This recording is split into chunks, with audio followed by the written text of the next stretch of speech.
What's up, ninjas? I did one of the worst things a producer could possibly do, and that is delete, misplace, throw away the project file of a signed track. And when Groove Basement said, yeah, we'll take this song, we love it, I tried finding the project file, and during one of my cleanup sessions, I ended up deleting it. So I had this old version on SoundCloud. That was the extended, but it just didn't sound as good. The ARP is very quiet.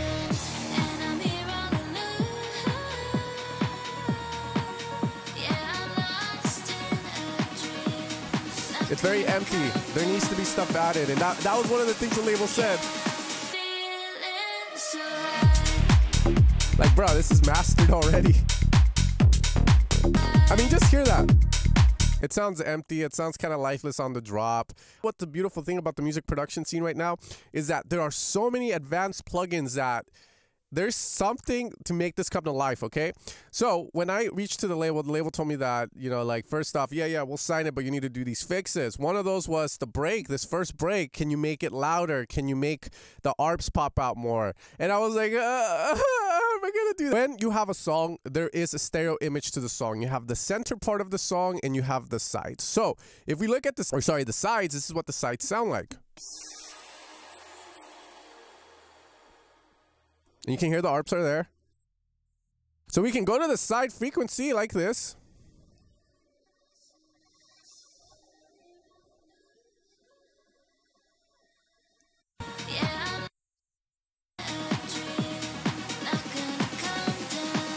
I automated this on and off only for the breakdowns because I wanted to bring that up. From there we have this mastering chain that I decided to put on, and we're going to talk a little bit about it because literally this mastering changed the track, made it sound a little more lively, and it was all due thanks to compression. So the first thing we have here is the PRO MB, which is going to be acting mainly more on the drop, because again, before, this drop just didn't sound strong enough.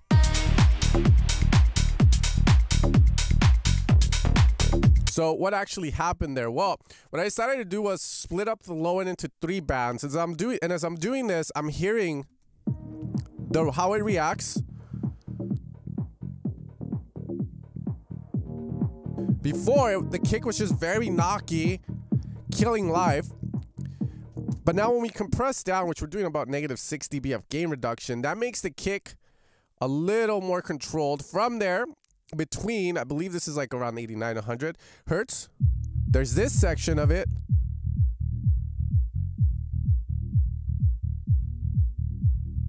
And what I'm trying to do with the compression, again, compression is the change of dynamics. For instance, if something sounds like bah, you can make it sound like bah.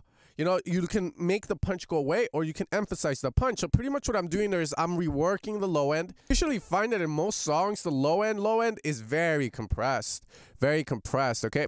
So as I'm doing this, there's a couple of settings that I'm moving. I was trying to make the low end be a little bit more shaped. So I decided to add attack, which allows the initial part of the sound, the bah, to pop through, and then everything behind it gets reduced in volume or compressed, and that is what helps shape the low end better. See that I decided to go with a hard knee instead of a soft knee. If you ever wondered what the hell is a soft knee for versus a hard knee is more character. It's instant compression, while a soft knee is gradually added. Soft knees you will usually use for more musical stuff, and hard knees you're gonna use it when you want it to knock or when you want to fucking shut something up, control something more. No, instant, okay? But it's more apparent that you're compressing.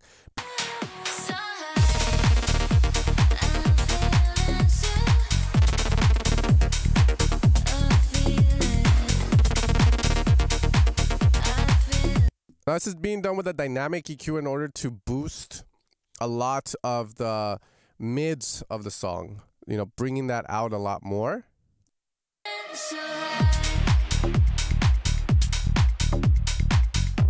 So this is just bringing the side info up so that there's more atmosphere. A lot of the reverb delays in the side parts of the vocal are coming up. And this thing finally made sense to me, why Ozone released it for situations like this, bro. So again, boosting the vocals up by 1 dB. The cool thing is that you can click this delta button to see what this is affecting. Finally, from there, we have Bassroom to reshape the low end. Again, more reshaping of the low end. Because, again, before, the low end just sounded very lifeless to me. When you put targets to hit, which I was using Cream Sweat here, you can set it. You can create your targets. And then from there, it will give you the targets to hit. And then you can choose to what you do. Now, the way I usually use Bassroom, I will isolate, narrow the band, and see if I want to reduce the whole thing or a little bit if it sounds a little odd. This one, I didn't have to boost. When I boost, I go broader because broader bands usually are more musical versus singular. The more single you get, the more kind of sound you get. So that's why you usually do a broader boost. It's more musical. It sounds better to the human ear. So we're going to do that.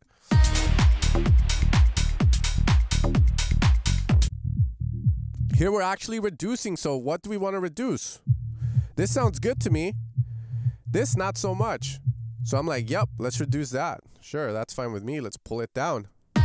The clipper, the idea of it is that we catch the peak so that way the limiter doesn't have to work and we can push the limiter harder. And with these kind of tracks, that's what we want. So as we start moving to the right here, even hearing this right now, I'm not too happy with the result. I'm like, I'm happy, but then I'm not. It's a weird feeling. But again, at the end of the day, that's the beautiful thing about music. You know, you're always going to feel that way because it's your song. But when you make it about yourself, you make it about like, oh, I want to look good and stuff, it's never going to be done. But eventually you have to stop, and that is the final outcome. And from there, if you get any feedback from a label that might want to release it, you should value that feedback, do the changes that they want, and don't even think about it, just send it back because they know better in that instance and they're investing into it, right? So from here, finally, we put a last limiter to get loud.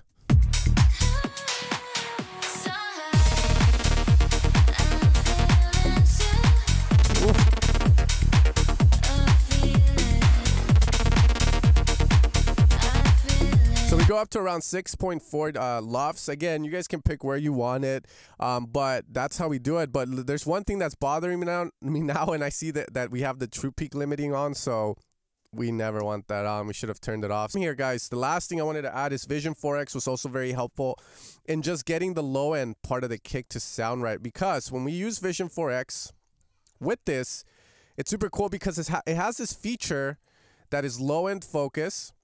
And you can see the relationship in power between the kick and the bass.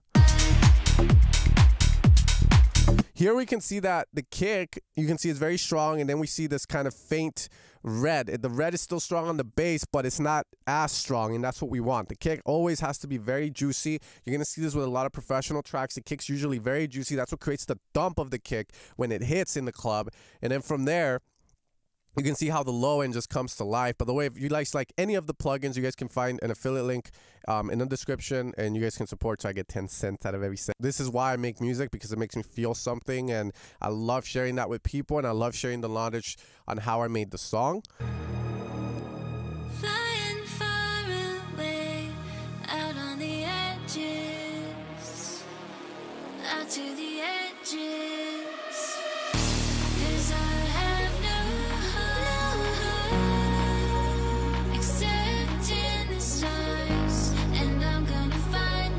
I wish there was more low end here.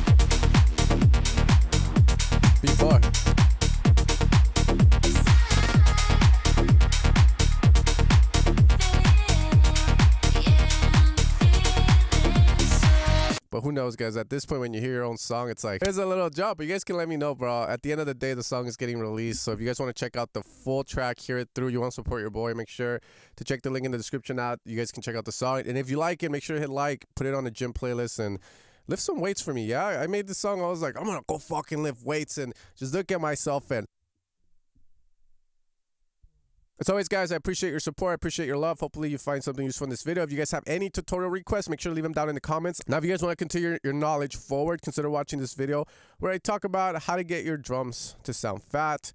It's gonna go good. Get your drums pumping. Other than that, you guys have a great rest of your day.